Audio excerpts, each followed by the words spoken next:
நேற்று கொஞ்சம் வெறுப்படைந்து பேசியிருந்திருப்பேன். சில சில பல காரணங்கள் இல்லை நண்பர்களே, ஒரே காரணத்தினால் அவ்வாறு பேச்சு நிகழ்ந்தது. இன்னைக்கு இந்த சிரிப்புக்கு காரணம் சிஎஸ்கேவின் வீழ்ச்சியா அப்படின்னு கேட்டிங்கன்னா இல்லை. அப்புறம் ஏன்டா சிரிக்கிறன்னு கேட்டிங்கன்னா ஆர்ஆரின் வெற்றி. எனக்கு ரொம்ப சந்தோஷமாக இருந்தது பார்க்கும்போது. அங்கே ஹசரங்கா புஷ்பாவோட அந்த செலிப்ரேஷன்லாம் பண்ணுறது பார்க்குறதுக்கு அருமையாக இருந்தது. மற்றபடி அதில் பேசுகிறதுக்கு ஒன்றும் இல்லை. ஏற்கனவே சொன்ன மாதிரி பேட்டிங் லைனப் மாற்றலை, பவுலிங் சரியாக இது பண்ணல, மேட்சப்ஸ் பார்க்கல. சும்மா ருத்துராஜ் போய் உட்காந்துட்டு வர மாதிரி தான் இருக்குது. கேப்டன்சி சுத்தமாக சரியில்லை. அங்கே ஆர்ஆருக்கு தெரியுது இந்த ஓவரில் ஆர்ச்சர் இறக்குனா ஆர்ச்சரை தோனி பிறந்துருவார். ஸோ ஆர்ச்சரை அனுப்பக்கூடாதுன்னு சொல்லி தேஷ்பாண்டேவை அப்புறம் இன்னொரு பிளேயர் சந்தீப் சர்மாவெல்லாம் அனுப்புகிறாங்க.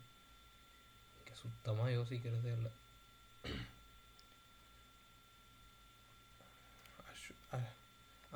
அஸ்வினை போய் ராணாக்கு அனுப்புனாங்க. இன்றைக்கி தான் ஃபஸ்ட் டைம். அதுவும் ஒன்றும் அஸ்வினோட டேலண்ட்லலாம் ராணா அவுட் ஆகலை. தெரியாமல் வைடு போயிடுச்சு. அது தோனி ஸ்டம்பிங் பண்ணிட்டாரு. அது ராணாவோட மிஸ்டேக். அது அஸ்வினுக்கு பாயிண்ட் கிடையாது. அஸ்வின் இது வரைக்கும் ராணாவை அவுட் பண்ணதே இல்லை. Strike rate 196. அப்போ போய் அஸ்வினை கூப்பிட்டு போய் பவுலிங்க்கு 2-3 தடவை, ராணாக்கு 2-3 தடவை 2 தடவை. சரி, அது வேணாம், நம்ம வேறு ஏதாவது பேசுவோமே. இன்றைக்கி ஒரு டீசண்டான நாள். ஒரு துக்க நிகழ்வும் நடந்துச்சு. அது என்னன்னு நான் சொல்கிறேன். உட்காந்து வீட்டில் வேலைலாம் இருந்தது, பண்ணோம். நல்ல சாப்பாடு. இன்றைக்கி இந்த இஃப்டார் பாக்ஸ்லாம் வாங்கி சாப்பிட்டேன். நோம்புலாம் இருக்குல்ல, ஆனால் கடைசி நாள் இல்லையா, சரி ஒரு இஃப்டார் பாக்ஸை ஒன்று வாங்குவோம் அப்படின்னு சொல்லிட்டு 600 ரூபாய்க்கு இதில் காப்பர் கிச்சனில் வாங்கி எல்லாம் வீட்டில் 3 பேர் சாப்பிட்டோம். ஒரு இஃப்டார் பாக்ஸை. நல்லா இருந்தது. ஏன்னா அந்த ஹலீம்னா சூப்பராக இருக்கும் நம்ம நினச்சிருந்தேன். பார்த்தா ஹலீம் நல்லாவே இல்லை, எனக்கு பிடிக்கல.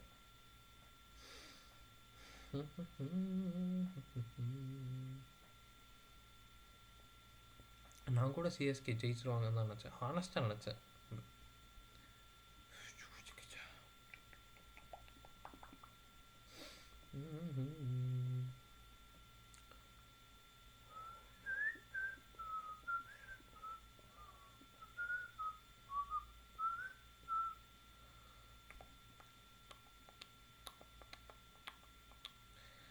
வேற என்ன சொல்ல உன்னிடம் நானும் என்ன சொல்வேனே, ஒன்றும் தோணவில்லையே.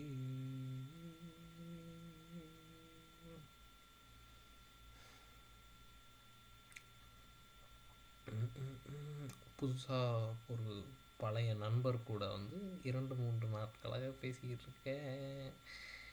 எனக்கு மிகவும் பிடித்த ஒரு நண்பர். கொஞ்சம் நல்லா பேசிகிட்டு இருக்கேன். நல்லா போயிட்டுருக்கு.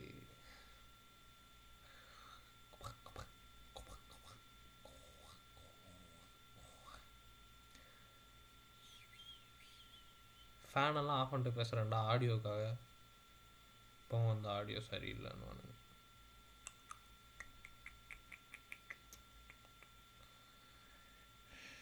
இது கேட்டா அவனுக்கு திங்பார். இது என்ன அனிமேன்னு தெரில. சிங்கப்பூர் போயிருந்தப்போ அங்கே வாங்கினது. இது பின்னாடி வரும்.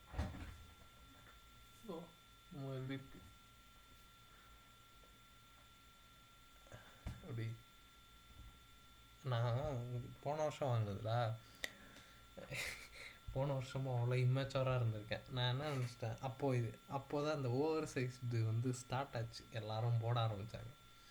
நான் என்ன நினச்சேன், நம்ம சைஸை விட ஒரு சைஸ் அதிகமாக எடுத்து அது ஓவர் சைஸ்ன்னு நினச்சிட்டு போய் எக்ஸலுக்கு எடுத்துகிட்டு வந்தேன் இதை. அப்புறம் தான் தெரிஞ்சது ஸ்டிச்சிங்கே மாறும் அப்படின்னு. இந்த ட்ரெஸ் கோட்லேயே அவ்வளோ மேட்டர் இருக்குது இல்லை. இங்கே ஓவர் சைஸ்டுனா ஸ்டிச்சு மாறுது, வீனக்குங்கிறானுங்க. அப்புறம் எல்போ ட்ராப் அதெல்லாம் பெருசாக இருக்காது, ஆனால் எல்போ மட்டும் கொஞ்சம் எல்போ வரைக்கும் ஸ்லீவ் இருக்குமாமா. Elbow drop. அப்புறம் ஏதோ க்ராப்டு, பசங்களுக்கே சொல்கிறேன், இது வந்து அந்த பக்கம் நம்ம போகல, பசங்களுக்கு ஏதோ க்ராப்டு ஷர்ட் அந்த மாதிரிலாம் பார்த்தேன். இப்போது இந்த த்ரிஃப்ட்டுங்கிற மேட்ரு பயங்கரமாக என் ஃபீல்டில் வந்துட்டு இருந்தது. அதுவும் நல்லா இருந்தது. த்ரிஃப்ட்டுங்கிறது பண்ணுவோம் பொறுமையாக. சரி, இன்னைக்கு அதான் நேற்று அந்த மேட்ச் மிஸ் பண்ணோன்னா, கொஞ்ச நாள் முன்னாடி இந்த எக்ஸாம், இந்த computer science exam, maths exam முடிஞ்ச டைமில் இந்த மாதிரி ஃபுட்பால் மேட்ச் போகிறோம்டா ஒன்று, இன்றைக்கி ஏதோ நேரு ஸ்டேடியமில் நடந்தது இல்லை, ஏதோ Brazil versus Indian, Brazil players அப்புறம் இந்தியன் பிளேயர்ஸோடு ஆடினாங்க போல் நேரு ஸ்டேடியமில். அதுக்கு வந்து சரி 1000 தான்ன்ற டிக்கெட்டு, நீங்கள் வரியா அப்படின்னு கேட்டான். ஃப்ரெண்ட் ஒருத்தன் கேட்டான்.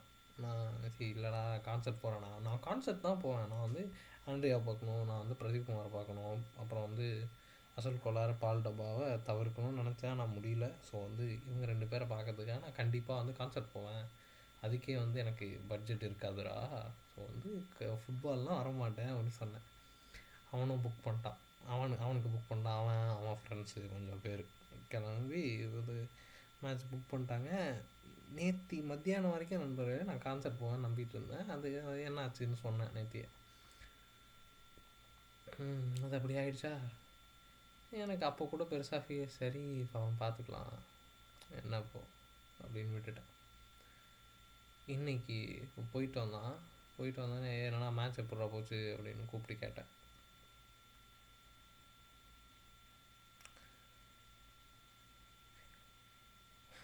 அங்கே விஜய் வரதராஜை பார்த்தேன்னு சொன்னான். விஜய் வரதராஜ் உனக்கு யாருன்னு தெரிலனா விடுவோன்ட்டெல்லாம் சொல்லிருக்க முடியாது.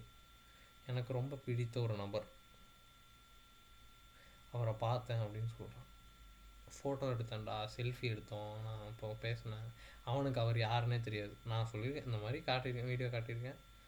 அவனுக்கு அவரை பற்றி ஒன்றுமே தெரியாது. அவன் போய் ஃபோட்டோ எடுத்திருக்கான், அவங்க பெரிய ஃபேன், அவங்க வீடியோலாம் பார்ப்பேன் அப்படிலாம் சொல்லியிருக்கான். எனக்கு நேற்று சக்தி ஸ்ரீகோபாலனை பார்க்காதது கூட இவ்வளோ ஹர்ட்டிங்காக இல்லை, ஆனால் இது வந்து ரொம்ப நெருடலாக இருந்தது.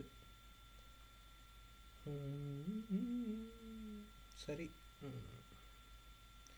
பாரு, வேறு ஒன்றும் இல்லை. இதுதான் 4ஆம் தேதி எனக்கு ஜேஇ எக்ஸாம் வருது. நாளைக்கு ஏதோ கோயில் போகணும். எனக்கு வந்து லாஸ்ட்டு அட்டம்ப்ட் அப்போ கோயில் போகாதனால தான் நீ வந்து ஒழுங்காக எடுக்கலை. இந்த தடவை கோயில் போகிறோம், நீ வந்து என்ஐடி திருச்சி போகிற அப்படின்னு சொல்லிட்டுருந்தாங்க. அதனால் நாளைக்கு காலைல 7 மணிக்கெலாம் எழுந்திரிச்சி கிளம்பணுமா. சரி 7 மணிக்கு எழுந்திரிச்சி கிளம்பணுன்னா 7 மணிக்கு வீட்டிலேருந்து கிளம்பணும். இப்போ என்ன ஒரு 6:30க்கு இல்லை 6 மணிக்கு கிளம்பி குளிக்கணும். சரி பார்ப்போம். உனக்கு ஜெய் இருந்தால் படி, நீட் இருந்தால் அதுக்கு படி. அதுக்கு படிக்கிறேன், அதுக்கு என் வீடியோ உட்காந்து பார்க்க போகிறேன். பாரு, நல்லா இருக்கு. Good night.